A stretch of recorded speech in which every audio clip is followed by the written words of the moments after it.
My name and identity is irrelevant. The only thing you must know is that after posting this information I'll be either dead or on the run. Well, it doesn't matter in the end. Okay, where do I begin? In 1962 NASA detected an anomaly in Earth's orbit. In the beginning it was thought that it was just faulty machinery, but it was later confirmed that the signal emanating from that object was, indeed, real. The information about the signal was not released to the public. The signal originated from a previously discovered object which was named the Black Knight satellite. It was first believed to be of Soviet origin, but that was debunked shortly after they saw what the signal contained. At first it was gibberish and untranslatable. But someone noticed on the printed physical copy of the signal that it vaguely resembled Egyptian hieroglyphics. They were able to roughly translate the contents of the message with the aid of linguistic experts. The message was short and cryptic. Remain silent. After we were able to decipher that, another signal emanated from the Black Knight a few months later, a set of coordinates. 2 sets of coordinates, to be specific. One was on the moon and the other was on the periphery of the solar system.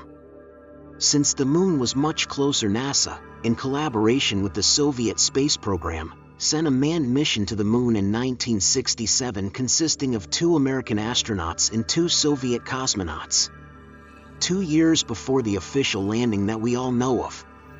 They landed near the specified coordinates and made their way to the location. At the site there was a distinct metallic protrusion going up from the ground with what appeared to be a button. At first they didn't act, not knowing what would happen if it were pressed.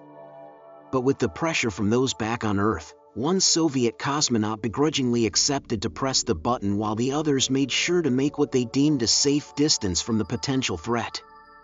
When pressed, the ground reportedly shook. Then an opening appeared in the white dust, revealing a staircase. The Americans and Soviets voted who will go inside and who will remain on the surface, so that someone has contact with Earth. They decided that 1 American and 1 Soviet will go underground and the other 2 will remain on the surface. As the 2 descended down the ancient staircase and faded into the dark, their signal faded as well up to the point where they lost contact. Minutes passed by, yet they felt like hours. As the other 2 on the surface wanted to return to base because of low oxygen supply, a glimmer of light was seen in the long staircase, then a second. Helmet flashlights. Once the 2 who descended came back to the light, they brought back with them a small chip. And that chip rewrote human history as we know it. That small chip was about the size of a USB stick, yet the amount of information held inside it was staggering even by modern standards.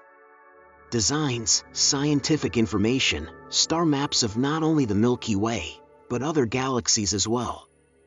But most importantly, a historical record.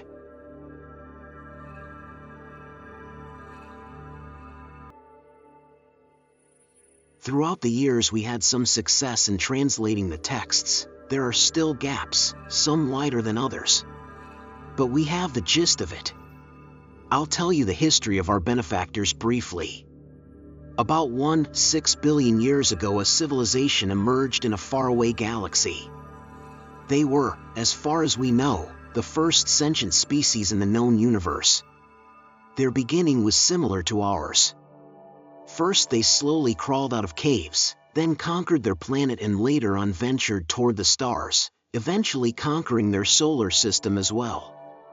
With time they noticed that they were alone. At first they saw that as a plus. They advanced their technology and conquered more stars. They developed wormhole stabilizers and were able to travel between systems with great speed. Soon enough they perfected that technology, and with that conquered their galaxy, establishing a highway network of wormhole stations in each system. Yet, the galaxy they conquered was void of almost all life save for simple life forms and the occasional complex life. But no sentience. They grew wise, and they grew lonely. And they set a goal for themselves to seed the universe with life. First they began with their own galaxy, then they were able to make a large wormhole in the center of their galaxy, powered by the supermassive black hole there. That enabled them to travel to other galaxies. Their manifest destiny spread like wildfire. They seeded thousands of galaxies. Life sprouted and thrived under their watchful eye. One of the worlds they laid their hands on was our own, Earth. Life was already present here, but upon finding an upstart primate species on its surface, they gifted it sentience. But sadly, we were not born in the Golden Age. They were declining. They were in a state of war that already lasted for a couple million years, and they were losing. The enemy they fought is not known.